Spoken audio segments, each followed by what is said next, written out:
Trex, Omar. I can't believe this happened again, man. I know. So we have a guest. Folks, this is a monster episode. We haven't even begun, but I can assure you it will be.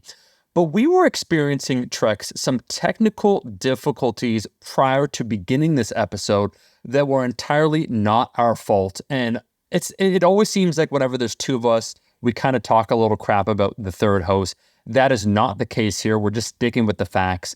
But Trex, Trex be pulling his shifts, okay, at the university, doing some serious work. He comes home ready to participate as part of the Holy Triumvirate that is the Iron Cult. We get on to do an episode with one of our good friends, Jared. And what happens, Trex? What's going on, man? Well, Helms dropped the ball. I mean, I get home, I put down my lunch pail, I pick up my dinner pail because I'm doing the midnight shift here.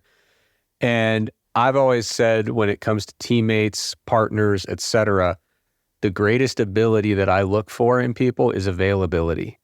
And Helms is nowhere to be found. Our technology was a mess because I don't even know where he is. He's on some kind of international vacation trip thing. He calls it work because he lifts weights once a day when he's traveling. So that's work for him. But anyway, he blew it. And that's kind of the long and short of it. And Jared, we just want to apologize to you because, this is part of the Iron Culture Apology Tour. We were fully prepared for a change. Trex is always sharp and on time. I was there 6:01, which we can call basically being on time. And so this was completely outside of our control. Trex, as I understand it, I think Helms is somewhere in Italy, gallivanting, across the beautiful plains. He's drinking, I believe, what they call cappuccinos. And so we're here, Jared, with you a little late, and we just want to say we apologize. I accept your apology, and the charisma in this meeting room more than makes up for it. Trex, this is going to be an episode. Look at our guest, how gracious he is, okay? Because there are so many different points to talk about when it comes to your journey for those that have been listening to Iron Cult, the culture, I should say, for a long period of time. I believe, Jared, you were last on, it was episode 168, right? That was with Nick Licamelli and also your buddy John Flagg. Yep, you got it. Just about 2 years ago. And since then, I'm sure we're going to get into kind of your story here. Not much has happened in your life, just same old, being a lifter, being a dad, being a husband, lifting, right? Pretty much. Nothing of note at all. Definitely no life-changing paradigm shifts. Yeah. Because those things, I mean, I do read, Jared, on occasion, the classic, and Trex and myself were talking about this in a previous episode, powerlifting recap post, such as like, hey, woke up, Trex, an hour earlier than normal, thus my day was ruined. Then I get to the venue, and the humidity, guys, it's 65%. I'm a 60% or less lifter, so that threw me off. The fabric that they had was slightly dissimilar to what I'm used to, so when I got set up to do the bench press, well, I lost another 2.5 kgs. So it's a lengthy personal essay, and by the end of it, you're no further informed. There's no illumination to be had, no kind of spiritual or personal growth, and that's typically what one will read. But as I understand it, Jared, you did a powerlifting meet recently, but it had quite some significance to it. You totaled that the most you've done when it comes to the deadlift, and also by coefficient, by dot score. Is that correct? You got it. I did. And that was May 25th. So about a month ago at this point. Amazing. And then we'll get right into it, but maybe one more question, then I'll give it over to Trex and we'll begin with your journey, man. When was the last time you competed before that? Last time would have been 2019. I was scheduled, that was in October, I want to say. And I had another meet scheduled for May or June of 2020. But some other event happened, which, kind of impeded that, which we shall not name. Okay. So, Trex, before we begin, my man, is there anything that you kind of want to, like, as a precursor to this episode? Because I really do think people will have a newfound appreciation both for yourself, Jared, for your journey, for their own journeys, for their lives, for what we all go through, and maybe the lessons that the Iron can teach us. Trex, is there anything that you want to say before we get started? Honestly, I'm really excited to dig in. I don't think people want to hear me flapping my gums. We got a story to get into. We got things to learn. I say we should dive right in. Trex, well said, man. So Jared, we've been teasing about this. We want to hear exactly from you so they know you, people online, as a competent coach, right? As someone who's respected in our field as it relates to strength training and otherwise. But you also have your own personal journey, something that happened over the last few years that, quite frankly, was remarkable. So the floor is yours. Please set us up for it. We were kind of teasing once again. You had a recent meet, but there are some circumstances. Continue. Absolutely. So this goes back to New Year's Day of 2023. And my family and I, my wife and I, we've got 3 young girls, went over to my in-laws' place, had a great day, great visit, came back home. Next day, start to feel a little unwell, getting a head cold. Didn't think too much of it. It's the middle of cold and flu season. My wife started to get sick, so did my daughters.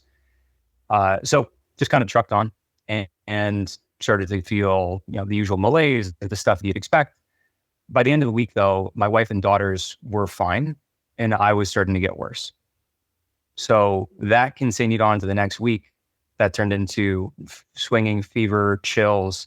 It turned into insomnia, which was the first time I'd ever experienced that. So something wasn't right. Started to also feel like sinus-related stuff. Went to the family doctor, got some antibiotics, and figured, hopefully that's it. We'll just run its course. It didn't, and it kept getting worse. My lymph nodes started to swell as well. So I went to a smaller hospital not far from where we're at, and they diagnosed me as having mononucleosis. It was a surprise to me. I'd never had mono before, had no idea how I contracted it. That's caused by the Epstein-Barr virus, which, as I understand it, can be a pesky little bugger in that it can lie dormant for a period of time. So it's not always clear where transmission happens or infection happens.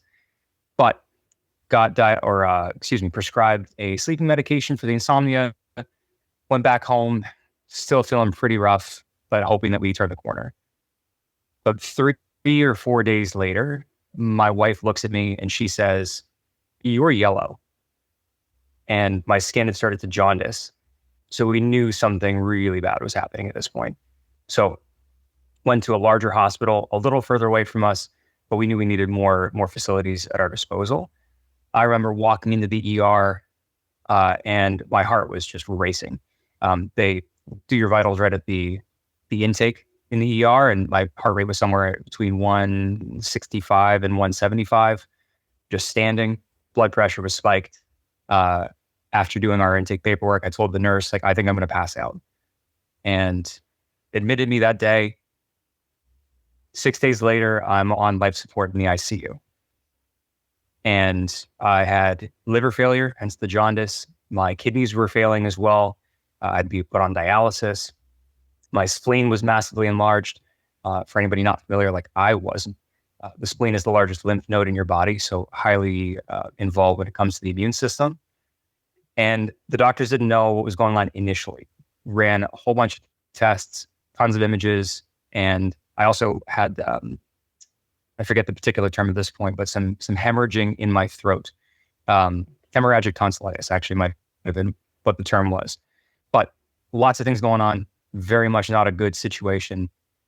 Eventually, we land on the diagnosis of something called HLH, which is, it's a initialism for hemophagocytic lymphohistiocytosis.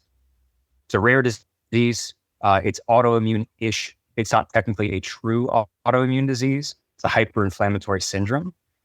But there are 2 main types, primary and secondary. Come back to those in a minute. But HLH involves the immune system going haywire. There's a big cascade of events, and then it leads to macrophages and lymphocytes, particularly attacking healthy cells, blood cells in particular. It leads to organ failure, and it's absolutely deadly. Primary is genetic. I didn't have that. That usually shows up in infants and newborns. I had secondary, which is caused by either an infection, as was my case, because of the mono caused by the Epstein-Barr virus, or it can be caused by a different autoimmune disease or by some sort of cancer. So based on the stats that I'd seen, fatality rate is somewhere around like 57%. and it moves fast because we're talking about January 2nd, started to feel a little unwell, admitted to the hospital January 23rd, the day before my twins' 5th birthday. And then 6 days later on ICU or on life support in the ICU. So it moved fast, and we went from feeling okay to pretty hellish pretty quick. So you did, you mentioned as you're kind of going through these diagnoses, trying to figure out what's going on. So it was not a misdiagnosis, the mononucleosis. That was the trigger for this kind of cascade of events, it sounds like. Correct. Yeah, the mono was properly diagnosed. It just led to the cascade and the full-blown HLH afterwards. Yeah, and so you mentioned, I mean, like this sounds, I mean, aside from obviously you're on life support in the ICU, that means it's serious by any measure, right? Like that's as serious as it gets. Hemorrhaging in the tonsils, I mean, is that exactly as it sounds like? I mean, just coughing up blood and I mean, this sounds absolutely grisly. And when did that occur? Like, were you kind of awake and present for that? Or is that something that kind of was an onset after you were already pretty much out of commission? No, that started, I want to say the hemorrhaging in the blood, and you're correct. That's exactly what it was. It's, you know, how you get some phlegm, some loogies stuck in your throat, you cough those up. It was that, but blood clots. And oh my God. Yeah, it was rough. It started when I was in the hospital. My lymph nodes through my neck and my shoulders were so swollen that it felt like a mini mountain range. Is how I conceptualized it at the time. And I think it was after the admission, that's when the bleeding really started, or at least picked up. But I remember being in the hospital in the ER. I wasn't yet in the ICU, and trying to cough up these blood clots, and it was tough because I'm already starting to weaken. I was already experiencing some delirium too, which led to some sedation. They needed to sedate me, especially when it was time for life support. But there was just kind of an oddly comical moment with my wife. She's in the hospital with me, and I'm trying to get this particular clot out. And I'm like, I got you. And she laughs. I laughed. A little moment of levity in the midst of all that stuff. Man, that is an incredible story. And I don't want to jump too far ahead, but just something that I'm really curious about is like, what is the likelihood of a reoccurrence of this type of thing? Is this something that is kind of on your radar in perpetuity, or is this the type of thing where people typically have, you know, one really severe episode and then they're kind of in the clear? Yeah. So that was one of the questions I had for one of the radiologists who ended up joining the team. And 20 to 30% is the chance of recurrence, or for my category of HLH. And it's a rare disease. We're really basing the protocols and the stats off of the case studies that exist globally, but it's not as well researched or as well documented as most conditions. But 20 to 30% looks like it. And radiologists, after saying that, was like, but look at it the other way, 70 to 80% chance that it doesn't happen again, which right. I'll take those odds any day. But it is something that is on my radar. And, you know, we talk through what it would mean or what we should look out for in terms of signs, symptoms, what are indications that like things are going south again. And it's the case where we'll have, you know, sort of a stepwise approach where if I'm not feeling well and that seems out of the ordinary, you know, it takes me down for longer or it seems to have a bigger impact. I can't get up and get out of bed and do the normal things that I'm used to doing while sick. Go see, you know, a family doctor. If I can't get in a timely manner, urgent care. If that's still not working or I can't get in there, emergency department. So we kind of have our action plan, emergency action plan as needed. But yeah, it'll continue to be something that I think about, especially post chemo, which was a big part of the treatment protocol, and it's had an impact on my immune system for sure. So chemotherapy was part of the process there. It was, yeah, because for HLH in both types, chemo is part of the protocol. I think it was originally created in 94, 95, and updated again in the mid 2000s. But chemotherapy is a big part of it, as well as corticosteroids, monoclonal antibodies, and then any other ancillary medications to treat like complications, of which I had many in the ICU. The differentiator in terms of treatment between primary and secondary is, if it's genetic, you absolutely need a bone marrow transplant. And then for secondary, you may need one. I haven't needed one so far, but we did start those wheels in motion to look for matches in the bone marrow data bank so that down the road, if this were to happen again, we have some cards in play already so we can move a little faster. Yeah, I mean, this is just an amazing story, but it is encouraging to at least hear that, like you said, 70 to 80% chance that it doesn't recur or reoccur, and if it does, you're not walking in with liver failure and saying, "Hey, let's start testing now and figure it out." Right? You have such a big head start on kind of getting that plan in motion. Totally. And to that end too, one thing my wife and I were relieved, or are relieved about now, or at least it'll aid us in those situations, is now we can tell whoever we're speaking to, be it a family doctor or somebody else in urgent care or emergency, I've had this before, look for this, run these tests. Yeah. Because a bone marrow biopsy was one of the definitive tests that we ran to confirm it, as well as some other imaging and blood panels and stuff like that.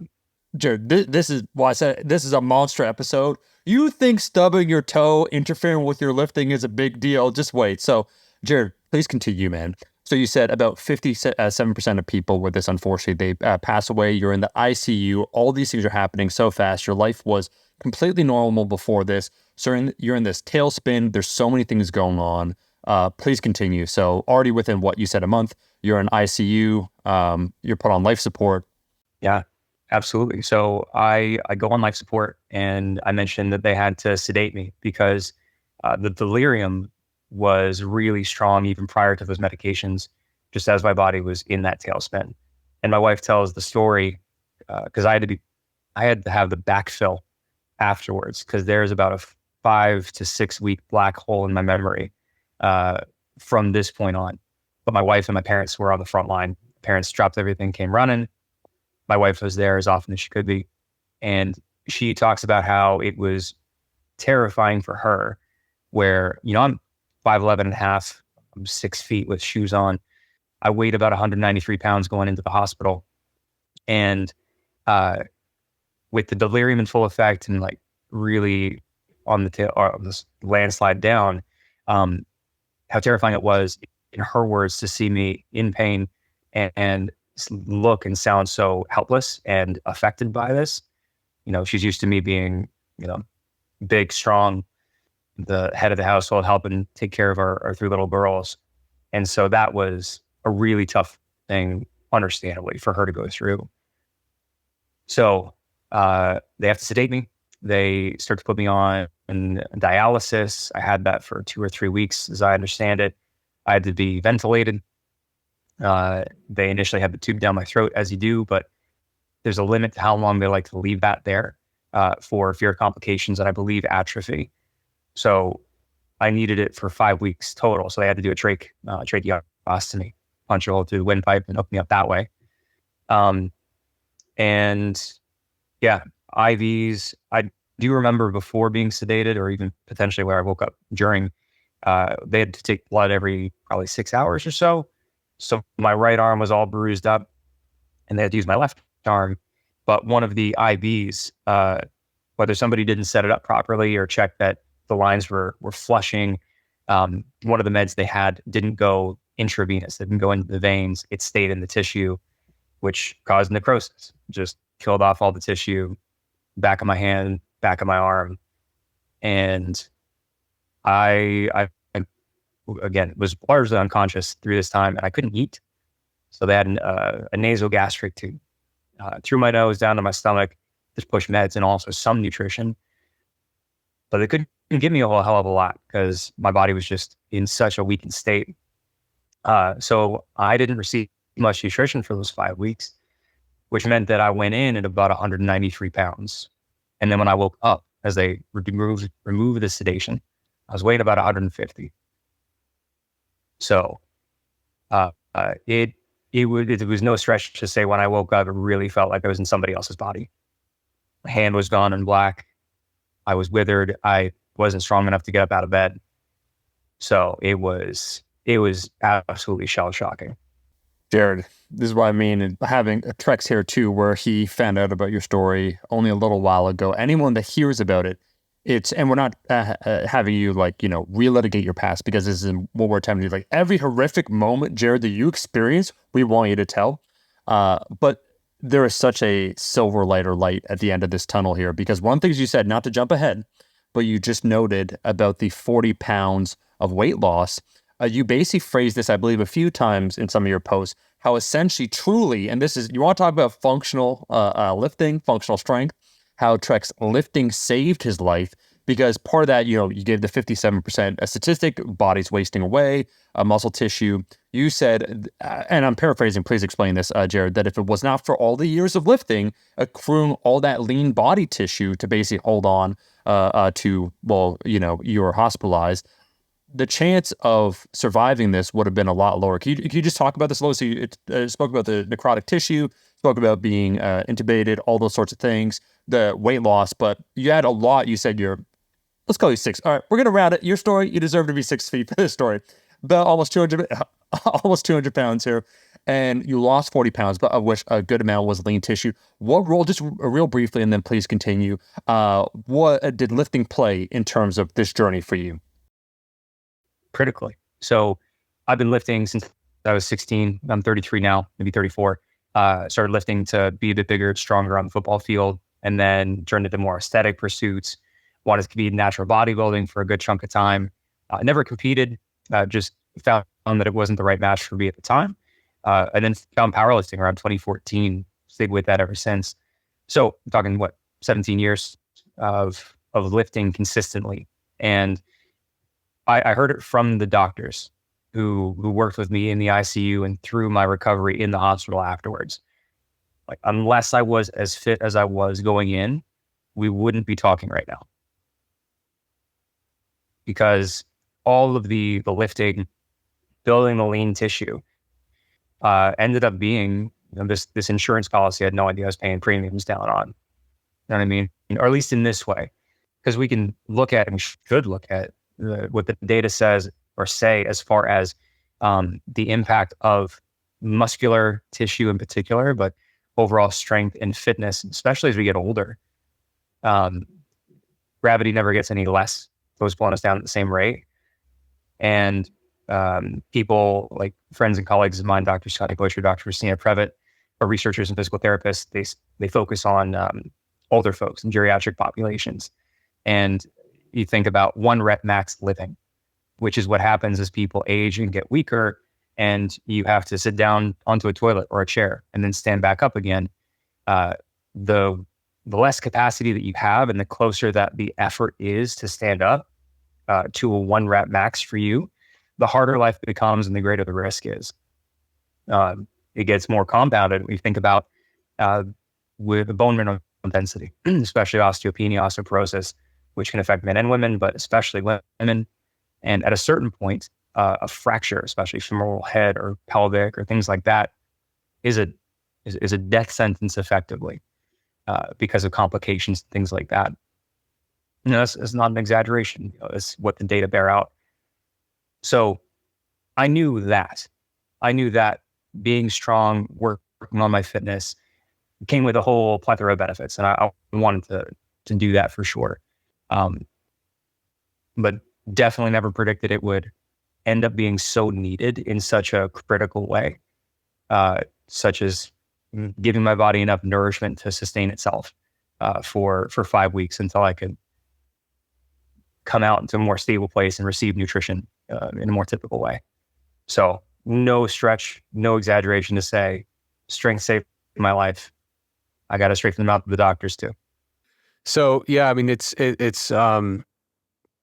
really fascinating to hear, this kind of unexpected benefit of kind of a life of lifting, kind of carrying over and having this protective effect where you least expect to need it. I mean, I don't know a lot of people in their, you're probably early 30s at that point, right? Who are thinking, oh yeah, I lift so that I can, do better on life support or on a month of bed rest, right? Like it's never crossing anyone's mind. I don't want to skip ahead too much, Omar. I don't want to pull the steering wheel away from you, but I am really intrigued to hear about kind of what comes next, right? So, I mean, unfortunately, I've been with family members who were on life support in the ICU. Very fortunate that they recovered, much like yourself. But that's where the journey, you're barely at the halfway point, right? When you're off life support, right? Now it's like you said, you wouldn't, unless you've seen it firsthand, you wouldn't even begin to imagine the number of complications that come with being on life support, being in the intensive care unit for an extended period of time. Bed rest is a massive change physiologically, but that's just the beginning of it. We're talking about, all sorts of potential complications from intubation, from feeding tubes, from literally overhauling the physiological function of your body. So I'm really intrigued to hear about, you wake up, you're like 40, 50 pounds lighter.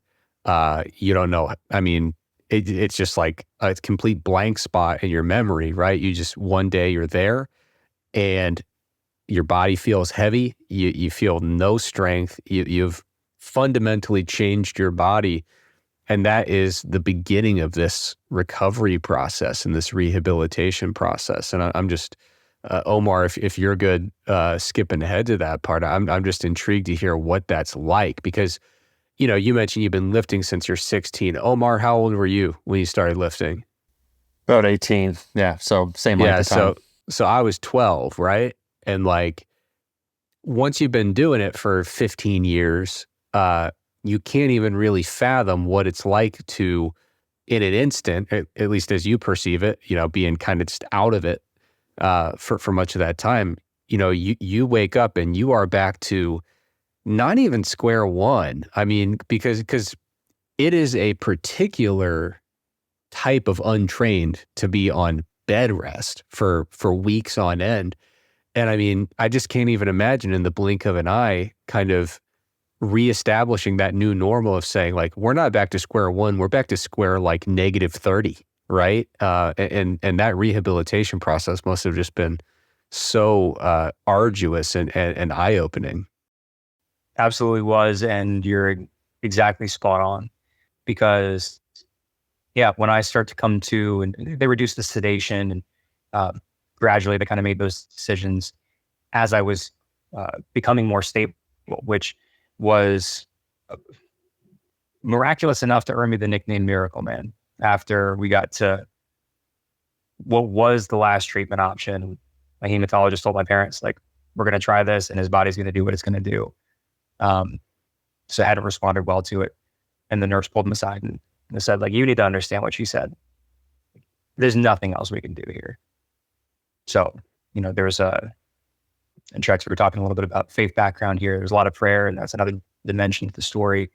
And that's the point where I started to make a recovery. Not fast, mind you, but enough to really be remarkable by the accounts of the doctors and nurses who worked with me at the time.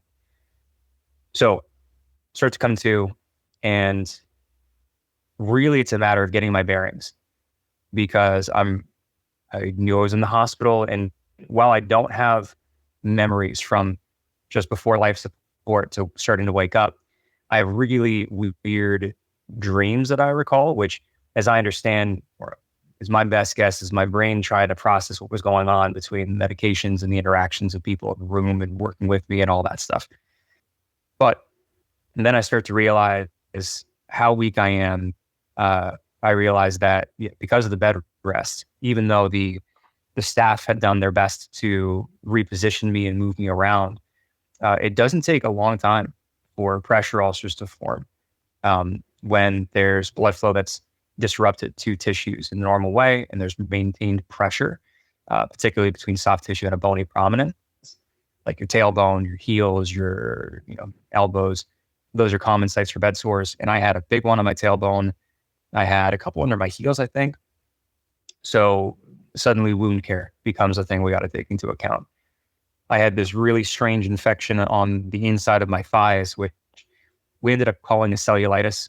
I'm not sure the doctors ever really felt 100% on that diagnosis, but it led to this really odd, like tunneling wound on my left inner thigh, where if you can imagine sticking your finger, half an inch under the skin and then turning it down towards my feet and tunneling that way. That's what that wound was. So even longer and more intensive bit of wound care there. There's my hand, which now we have to start to try to heal up with wound care. Ended up needing a skin graft at the end. And I was so weak that I couldn't hold my iPhone above my face. Like it kept slipping out of my hands. And that's when it started to really dawn on me how long of a road I was looking at here. Because it wasn't square one or square zero. I owed squares at this point and needed to start to build up super foundational strength. Another complication I forgot until now, because of the intubation in the trach and also not eating, speaking, or swallowing for 5 weeks. You don't think about it, but the atrophy that happens in your throat musculature is significant. So I had to relearn how to speak with a valve first, and then learn how to swallow. I had to work pretty intensively with some speech language pathologists because it was unsafe for me to take anything by mouth because of the risk of aspiration, stuff falling down to my lungs and leading to pneumonias and like potentially really big complications. So this was a gradual process of me thinking or realizing like, well, shit. Okay. This is what it is now. And then it was just starting the journey back. So I would imagine at first you mentioned, working with a kind of like speech pathologist, working on regaining function of like the throat musculature, mouth musculature. I would imagine, I mean, I could be wrong here, but I would imagine that the time course is probably focusing first on recovering from any acute infections and wound care before you get into the more kind of physical elements of rehabilitation. And if I were to guess, I could be completely wrong. You probably started out with something something that more resembles occupational therapy more so than like typical physical therapy, right? So kind of like regaining kind of activities of daily living and things like that. Pretty close. Yeah. So you're right. We were first focused on making sure that things became more stable, medically speaking, with the complications and just my overall status. And when we started, PT and OT began roughly around the same time. There certainly was a big role for occupational therapy through the whole process, learning how to use my hands again. I also had a tremor. If anybody's seen people with neurological conditions like Parkinson's, for instance, I had tremors, which would start whenever I tried to move my hand and like do stuff. So it was trying to regain hand function, foot function, learning how to write, working with the speech language pathologist to start to work on swallowing, which we began with ice cubes or ice chips rather.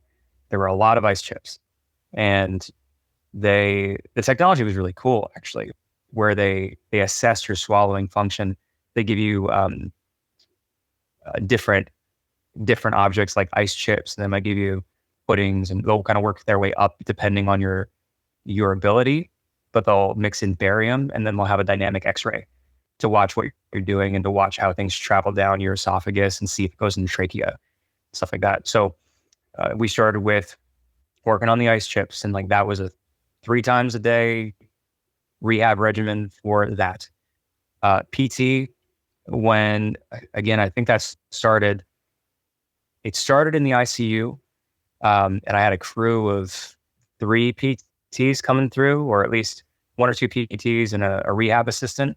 They were great. They treated me really well, and they helped me get up in like a sling lift, because that was the only way I could get out of bed and get to a chair. And physical therapy consisted of sitting in a chair for 20 minutes, 30 minutes, because even just being upright was enough of a strain on my body that it had to acclimate and get used to that. And then, OT was trying to help me regain those activities of daily living. Excuse me. And then progressed to PT became working on sitting up at the edge of the bed, which I could do for maybe 5 seconds before my blood pressure maybe need to lie down again. And then it was working on trunk control and being able to lean left and right. And then it was working on standing up with a lot of assistance, and then staying standing for a few minutes or a few seconds, excuse me. And then it was literally working on taking one step forward and backwards, which is one foot. Because even my ability to plantar flex and dorsiflex, thinking about doing heel raises, I could not, which was pretty wild to realize. And just, it was kind of this continual process of realizing where the baseline was. And it was tough. It was tough physically, obviously, but mentally more than anything, especially because, being a physio by trade myself, it helped in one sense where I understood a lot of what was going on. And it was also really hard because I understood a lot of what was going on. I'm a little curious. So as you're trying to restore these activities of daily living, and so for example, something as simple as like plantar flexion, right? So, kind of like a calf raise or something. What does that feel like to you when you're unable to execute a movement like that? And what I mean is, like, does it feel like you are trying to do a calf raise with 10,000 pounds, or does it feel like you're trying to do an exercise where you just have like no mind muscle connection? Like, does it feel like there's just like a disconnect, or does it just feel like this load that you cannot overcome? For me, it didn't feel like a disconnect. It felt like I was on a calf raise machine, and it was just set so heavy that nothing was happening.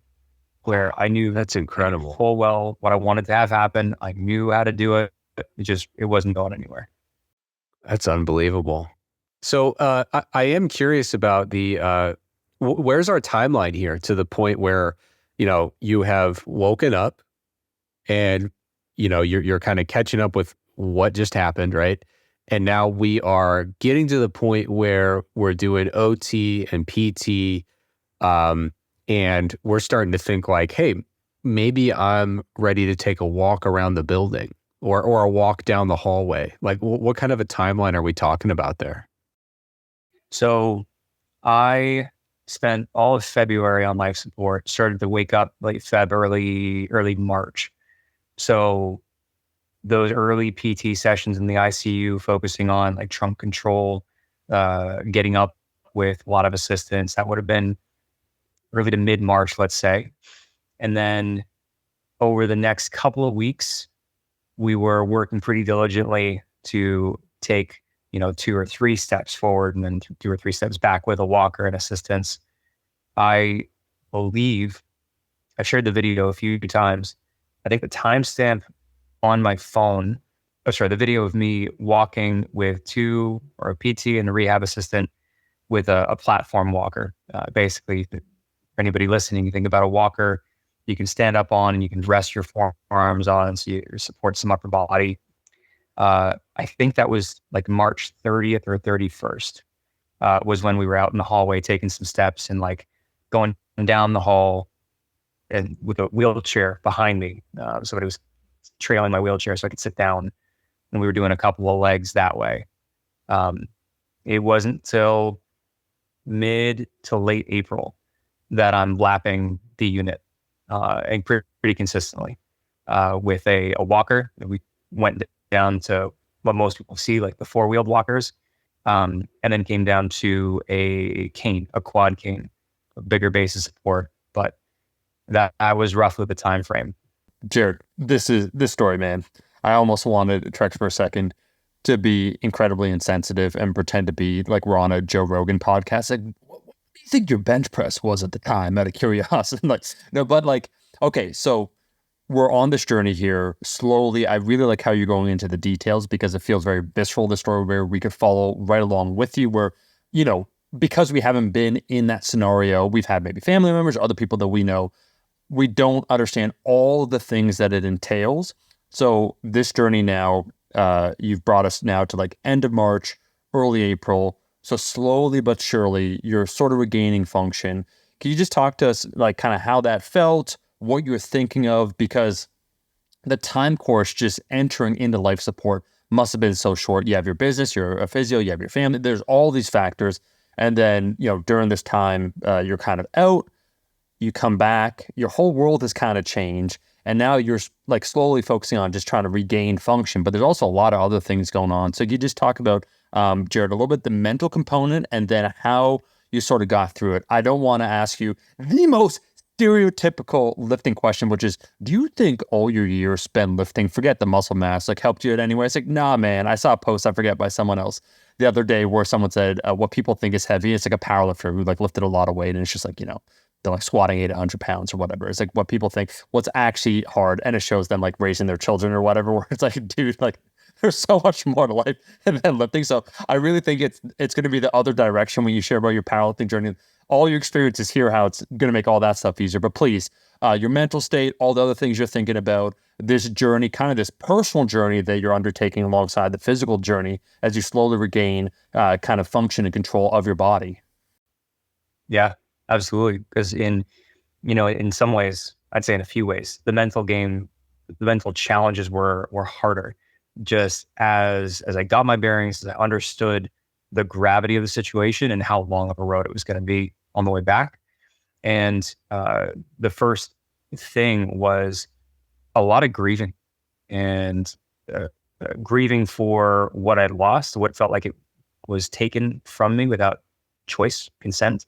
And not just for me, but also for my family. There's 3 young girls at home, and my wife at home, who became a single mom effectively overnight. Thank God we had a ton of very generous support in terms of time, money, effort to help take care of them while I was down for the count, which it eased some of the stress, right? Knowing that they were taken care of, and then it allowed me to focus on my role. And the biggest driving factor was I got to get home. I got to get home to my family. So I have never had any problem with putting in work. And I say that because one of my mentors, his name is Frank Benedetto. He's a physical therapist as well. And I work with him as part of a business incubator called the Honey Badger Project. Frank, Cedric, my business partner I mentioned before, John, they were absolute rock stars, both in helping my family being taken care of, but also making sure that my business in the meantime was taken care of. John stepped in to take care of my clients because I obviously couldn't. But I bring up Frank because he and I had a phone call once I learned how to speak well enough to call him. And he told me, look, your problem is not going to be work. Your problem is going to be not wanting to rest. And he told me, like, you need to visualize during the times when you're resting, like you're a phone plugged into the wall. And I'm really glad that he said that, because I would have, and at times I did, work myself pretty damn hard, and I don't regret it. But certainly in this circumstance, and also broadly speaking, it's the pairing of enough effort, but also commensurate recovery that's going to make progress and move the needle. I mean, shoot, you see that when it comes to our workouts. We're not getting stronger acutely after a session. It's going to be after the fact, given appropriate nutrition and hydration and recovery time and all that. So I needed to be okay with being the patient, which is another thing one of my doctors told me. Like, she said, look, I know you're a physio. I need you to be the patient right now. And still be cooperative, still take an active role in all this stuff, but let the team do what they were hired and brought in to do. And it was a lot of reconciliation. Like, all right, here's where I am right now, and I can't change anything about what's happened before. I can just control what I do today, and I control how I show up tomorrow. and I'm just going to do the things.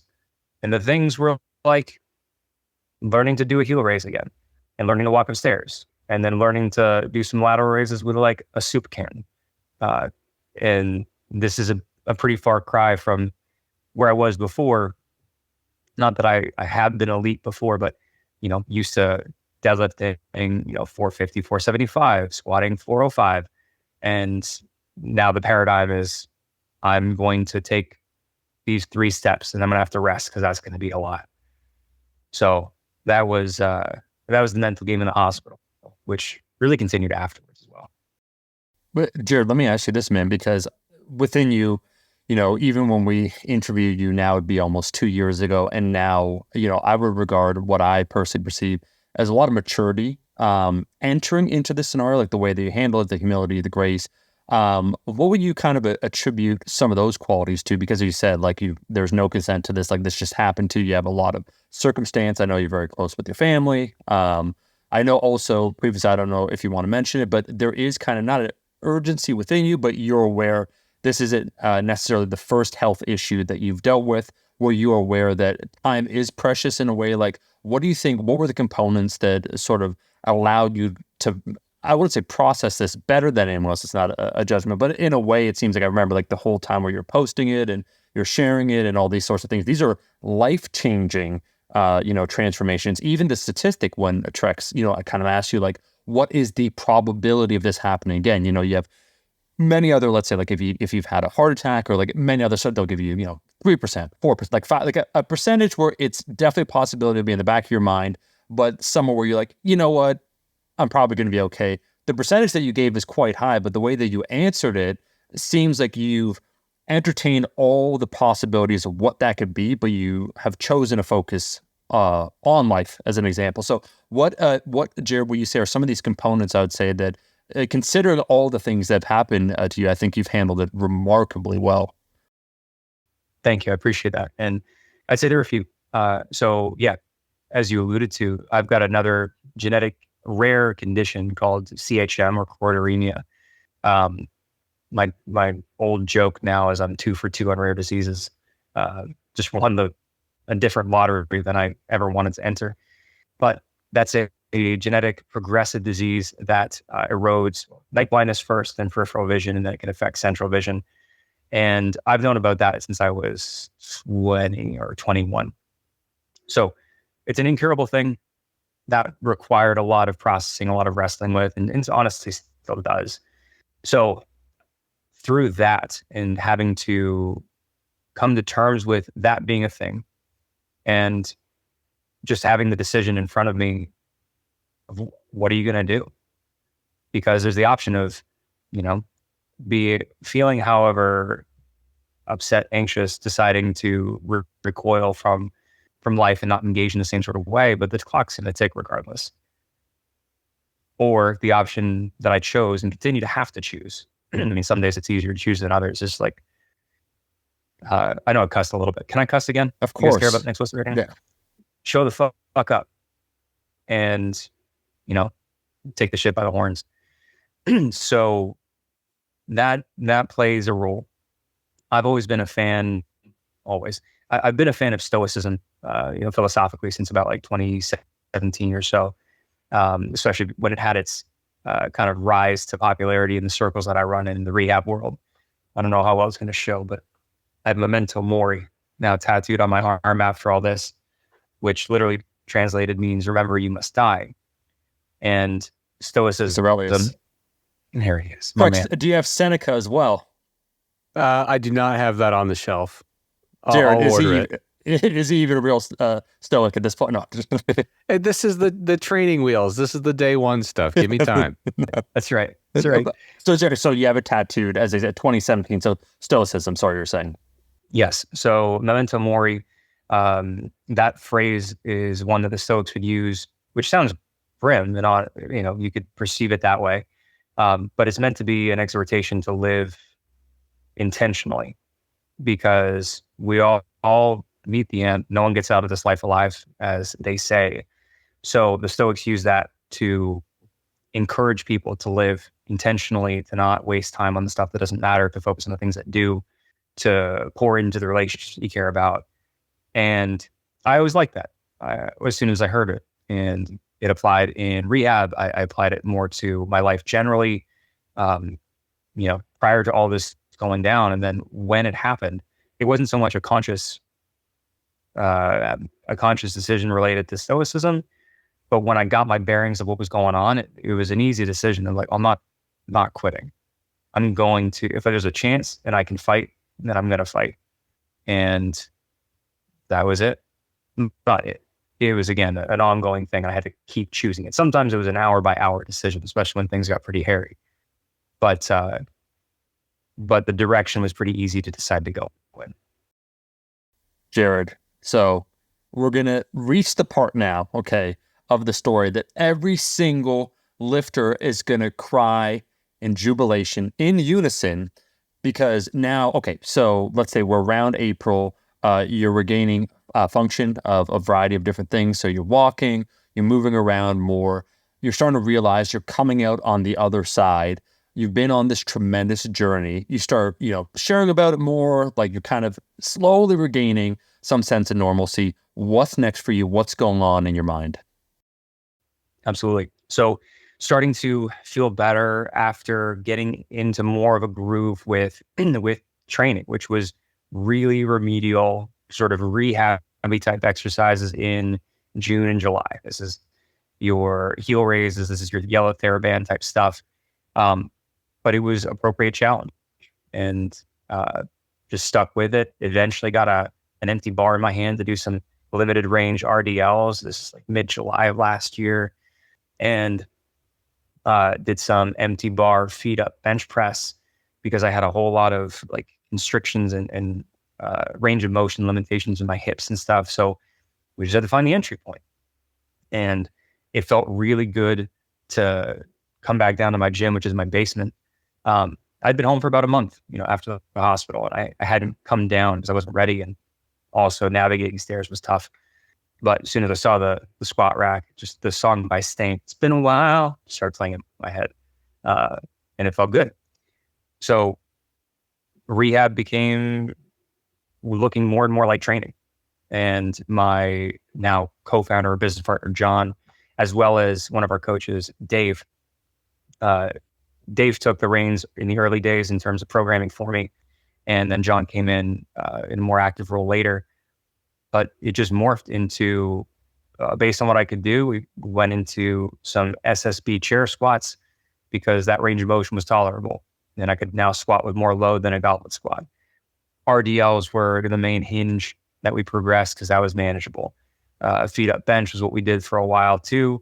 And then eventually the SSB chair squats turned into pin squats, in which we could work down in terms of range of motion based on what my hips could handle. Eventually got a deadlift off the floor, conventional first, and worked with that for a while and went to sumo a little later. I chose the dark side and went back to the cheater stance for the deadlift. And this was just the ongoing process from like mid-July, early August through the end of 2023, with a hiccup in like October, November, because I had pneumonia, which was undiagnosed for a while. And that was really rough because after the chemo, after everything, very clearly immunocompromised. And that led to awful pneumonia that took probably the better part of a month and a half to kind of get over, and then recurred again later. But kept training through this. And I knew I wanted to compete again. I didn't have any concrete ideas when I began the rehab journey after the hospital, exactly when that was going to be. And I didn't put any concrete numbers on the hit list. I didn't, not that I didn't care. I just knew it was going to serve me best to focus on the process, keep showing up. I wanted to get stronger. I knew the direction, and we were just going to figure out, where the milestones were along the way. And then it was January, February, probably closer to February, where I was at a point where like, I want to compete again. And based on how I was doing, it was looking like May-ish was going to be a good time to maybe take a shot at it, which would have ended up being, in and around a year out of the hospital. At this point, I was weighing, I think 178 or 179 pretty consistently. On meet day, when we ended up competing, I was 180. It was 24-hour weigh-in for this fed, but it was like 182.3, or excuse me, 82.3 kilos. That's what it was. But yeah, decided I wanted to compete. I had no idea how I was going to be, no idea what I was going to put up on the platform, but I just knew I wanted to do it. So signed up. May 25th was the day that it ended up being for the first one. And I knew it was going to be meaningful. And I also intentionally came in, and we had goals. We had closer approximations for like what we thought the attempts were going to be based on training data. We talked about it, John, myself, and Dave. I got my good friend Nick, who came and handled me on the day. So we talked about the strategy and like what we were expecting and all that. But my decision was come in, have fun, and just really savor every moment through the day.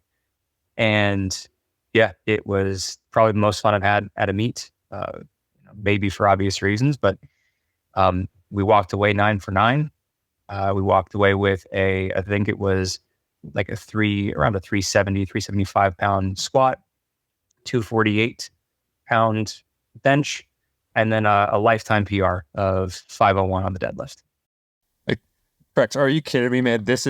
I want to just take a moment here and give huge respect to our co-host, Eric Helms, because I will say, when we first started Iron Culture, and the tagline below, it's Iron Culture for all lifters, I think, Jared, your story like perfectly encapsulates the Iron Cult, what we hope to even convey. And this is easily already one of my favorite episodes that we have done. And I'm sure if Helms was here, he would 100% agree.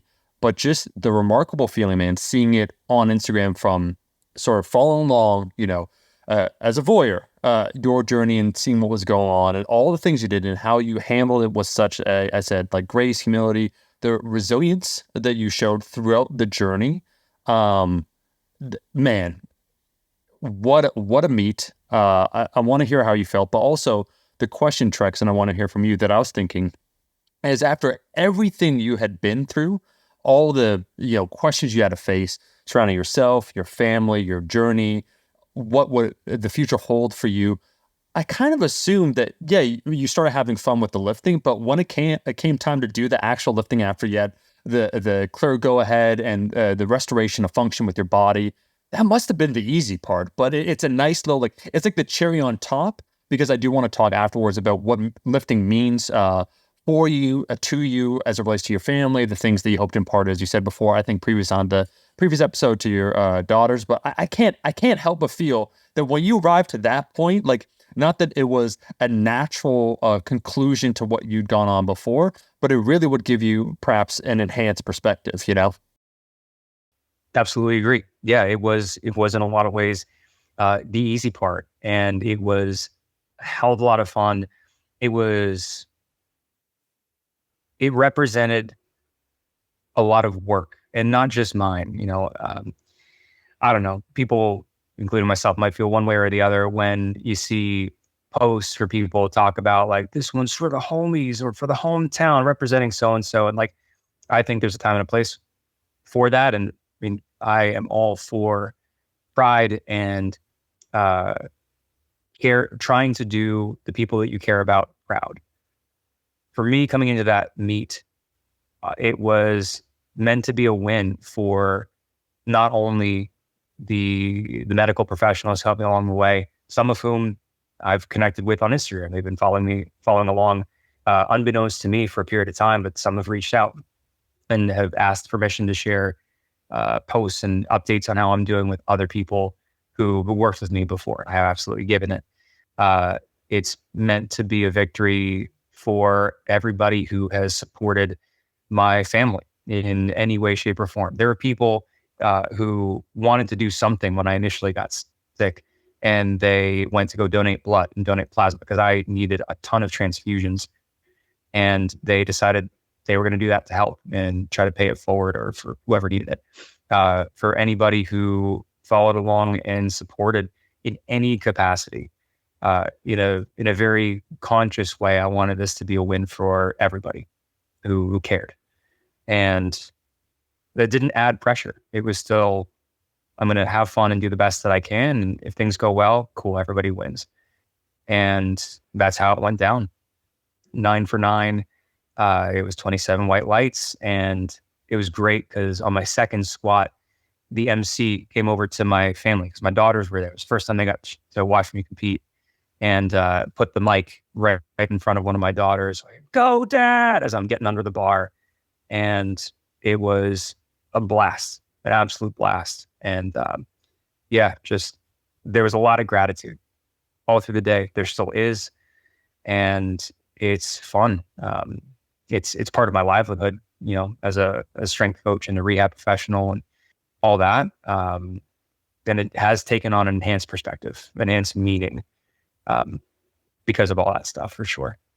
And just to bring things kind of getting back onto the timeline. So this meet, I think you mentioned, was in May. Is that correct? So like literally just like a month or two ago?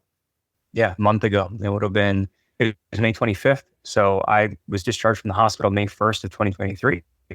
So a little over a year after discharge, which was when we took the platform again. So you are the only person at that meet that added 500 pounds to your deadlift in the year prior to that meet. I think it's safe to say. That is correct. To my knowledge, yes. Man, that is just absolutely incredible. And do you have competitions coming up?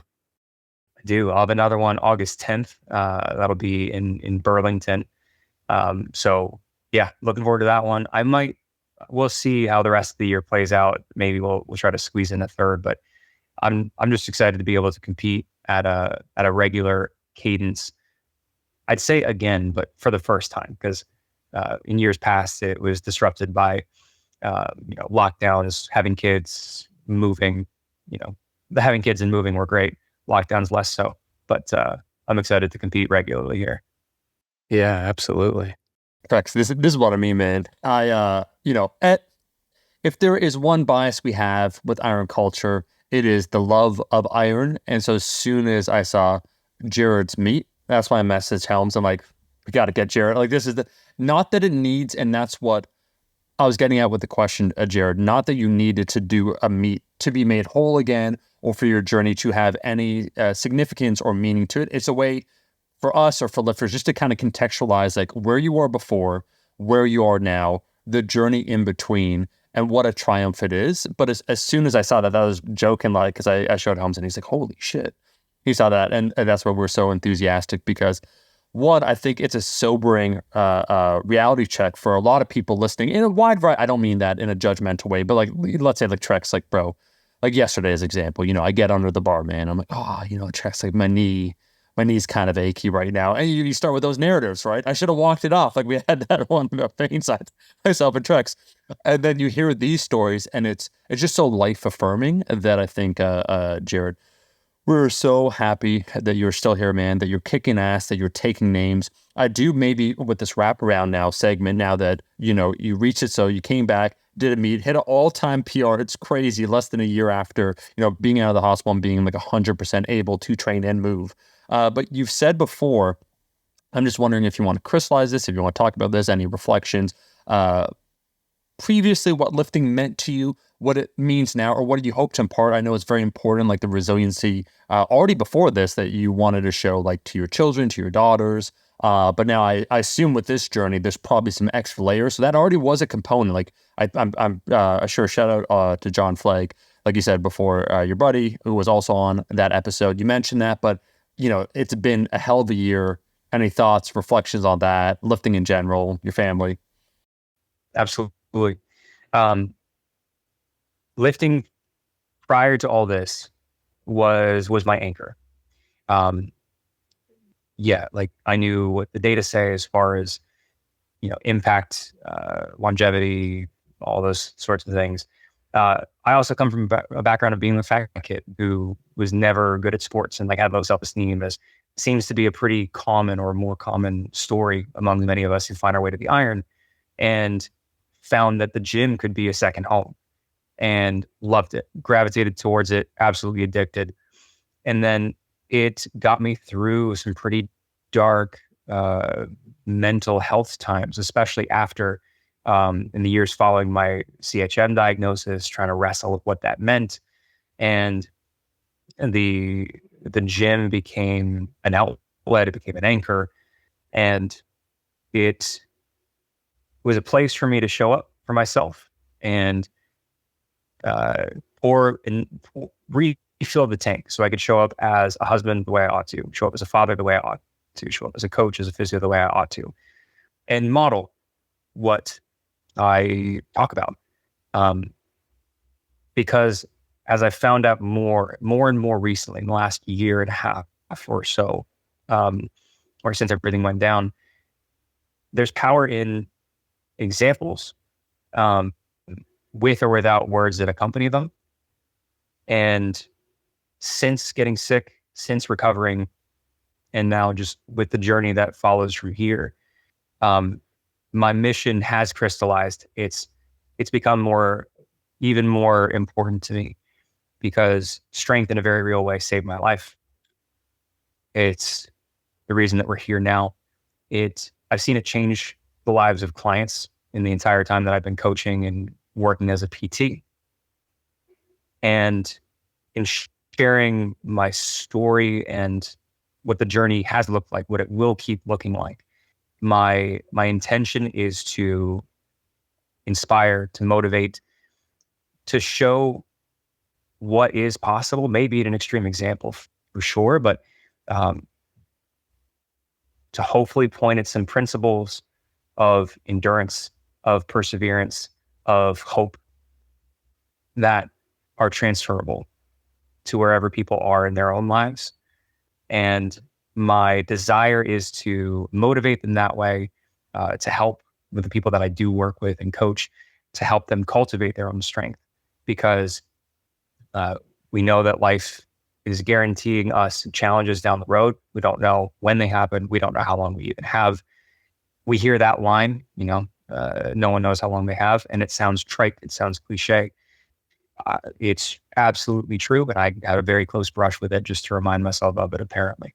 So that's why I'm here, to show the transformative power of strength, and to hopefully help people along the way.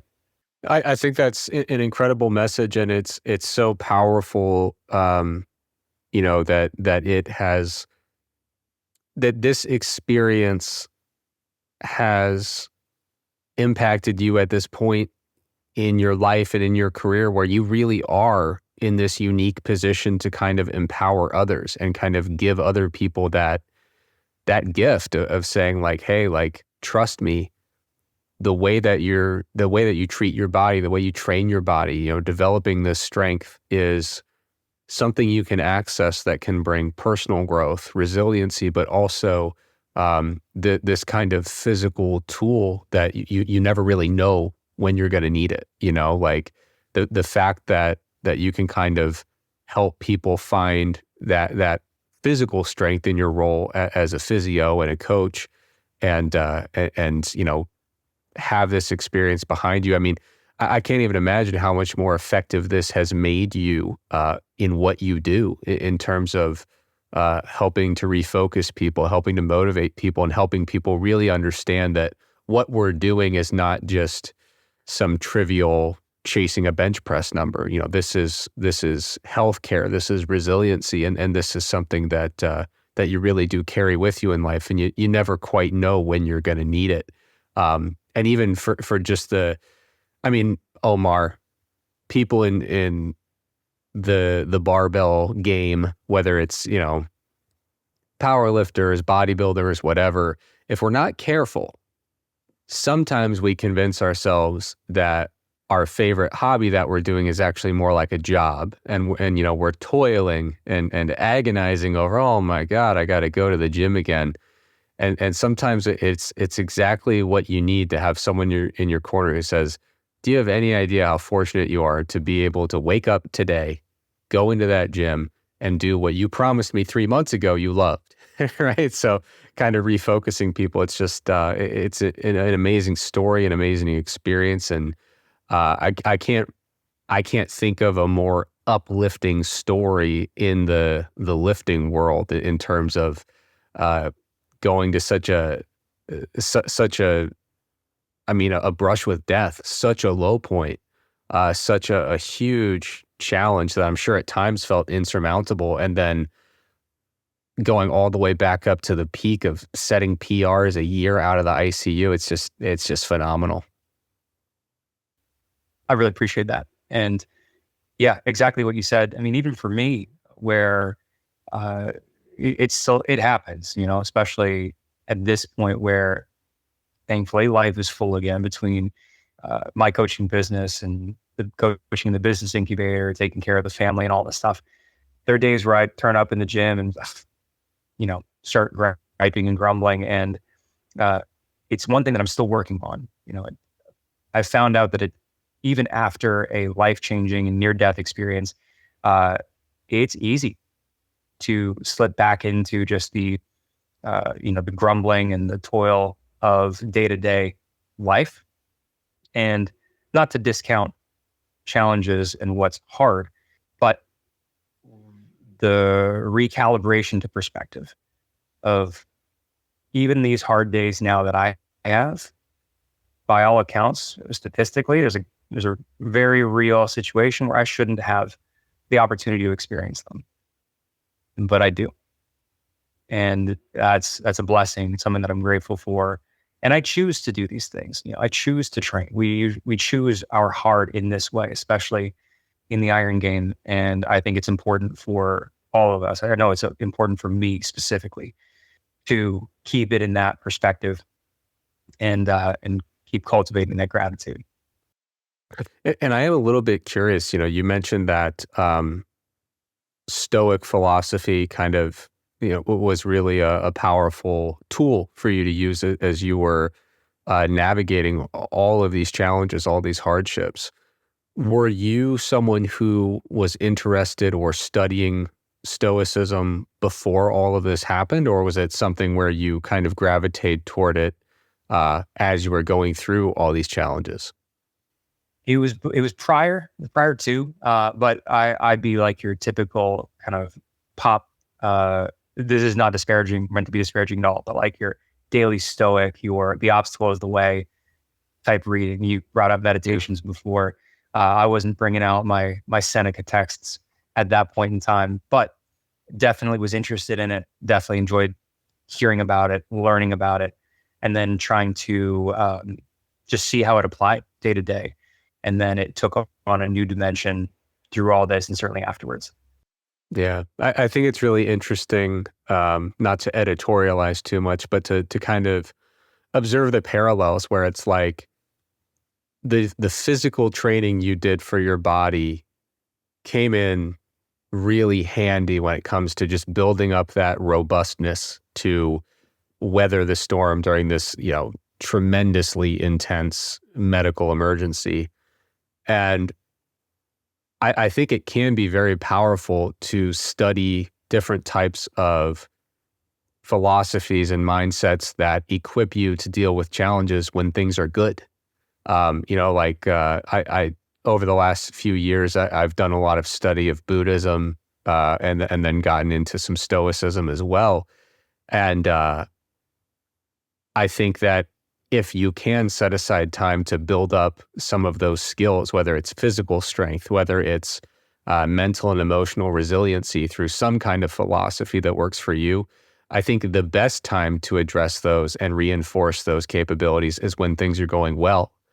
Because just like with a surprise bed rest, you really never know when you're going to have to really open up that philosophical and emotional toolkit and kind of dig deep and find something that helps you get through really immense challenges. And so my advice to folks, because we don't have to, I don't know if you've seen the logo for the podcast, we don't really have to twist anyone's arm and tell them to go lift some weights. But I do think it's interesting to think of, if you're searching for some philosophy to pacify your mind once you're already in your darkest days, that's a tough battle. And so if you can build up not just physical, but also mental and emotional resiliency and build up those different tools and resources when things are good, boy, will they eventually come in handy. I wish they didn't have to, but it seems like that's kind of part of being a human is eventually you're going to need it. Couldn't agree more, and just on the philosophical and even theological side, you get someone like St. Ignatius of Loyola, who had the ideas around what he called spiritual desolation, spiritual consolation. These periods of time where when it's consolation, that's the good times. Things are good, you're feeling good. The idea was to kind of store things up in your storehouse for the times of desolation where things were not good. And, you change the wording or the philosophical lens as listeners might wish. I absolutely think that's useful. I mean, I certainly, in an unexpected way, have found it to be true. Jared, this has been the journey, man. We are so thrilled to have you on Iron Culture again. I would say that we knew we would have you back on, which is the truth, not under necessarily these circumstances, but what a journey and what a story. We don't want you to, like we said before, just constantly relive your trauma. Like, hey, tell us all those, details of what was happening and the hemorrhaging. But maybe on a lighter note, Jared, to end this way, because I'm sure since you've gone on this journey, it's given both yourself an enhanced perspective, but as well as your followers. Is there anything else that you want to share? This not that it's unrelated to what you just spoke about, but it's been 2 years since we saw you on the Iron Call. Now you have. So as we said before, just a little bit on the business side, where you said, I knew you as Jared from Unbreakable Strength, and now there's some sort of rebranding, Jared Rebuild Stronger, something like that. But just talk to us now, maybe as a full wraparound. I mean, you're a coach, you're an excellent strength coach. So you have that, but anything that you want to talk about doesn't have to be on the light. You're like, Omar, I'm actually going to go even deeper and darker now. That was the preamble, but the floor is yours. We love to have you on as a guest. Whatever you want to talk about now in closing. I appreciate that, man, for sure. And yeah, a bit of a rebrand because, I can shout out to John Flagg, my business partner now, for stepping in and taking care of my clients when I was down for the count. We work together in a lot of capacities. We work together through clinical athlete organization for healthcare providers, for continuing education to help them become better and more proficient at serving athletes, lifters absolutely included. So, that's one avenue. The Honey Badger Project, the business incubator we both coach in. So even though the circumstances sucked, we merged the businesses. It's officially still Rebuild Stronger. We brought the name over from John's business. But the tagline is Become Unbreakable, doing justice to both. So yeah, anybody who wants to chat, if this episode served you, I hope it did, come find me on Instagram. It's jared.rebuild_stronger. Would love to chat, whether it's about lifting, whether it's about Star Wars or Lord of the Rings, because I'm a massive geek that way as well, or anything about, this episode. Would be happy to. And I'm excited for what comes later this year and beyond. I had the opportunity to commentate some powerlifting meets. I was at the Ghost Clash 3 in Miami in April. And I've got another local meet in October that I'll be commentating. We've got some travel earmarked for later this year for clinical athlete for a really cool super total weekend in Austin, Texas. There'll be a combined certification of clinical athletes, weightlifting certification and powerlifting certification. So Quinn Hennick, the founder of Clinical Athlete, and John and myself will be all down in Austin for a 2 or 3 day event, which I'm stoked for. And yeah, man, just a lot of gratitude in general, and gratitude to you guys for the invite. It's always an honor, and just thanks for giving me the chance to chat with you guys and share my story. It has been a pleasure and an honor chatting with you. Obviously, last time you were on the show, Omar and Helms hadn't come to their senses and made me part of the gang, but I'm glad that you saved the really hard-hitting stuff for your second time through. No, it's just been a pleasure to talk with you. And like Omar said, I'm glad that you're here. I'm glad you're still kicking. I'm glad that you're stronger than ever, and I'm excited to see what you're going to do in the coming years. Thank you. That means a lot. Well said. And let me just say, Trex, it's great that you're here. Shout out to our boy Helms, if it was myself and Helms combined, and then Jared gets on and we start talking about Star Wars, Lord of the Rings, it's like an hour of that, and then it's 5 minutes of this story. It's like, well, we ran out of time. So I really think probably in this instance, to highlight your story, Jared, it was for the best. But yeah, exactly what Trek said. It was an immense honor to have you back on, for you to share your journey. I think you do such a good job. Like, Trek's knew your story via like some of the social media, recapping it, catching up prior to this interview, but even seeing like Trex's reactions as you're sharing it, and all. It's not just the details, but also experiencing, like I said, and being able to explain the mental state and then what it meant. And I think any lifter, you do not have to have undergone anything related to what you did to either sympathize, empathize, walk away with something. So this is just one of those quintessential Iron Culture episodes, and we have you to thank. We'll make sure that Kai, in the description,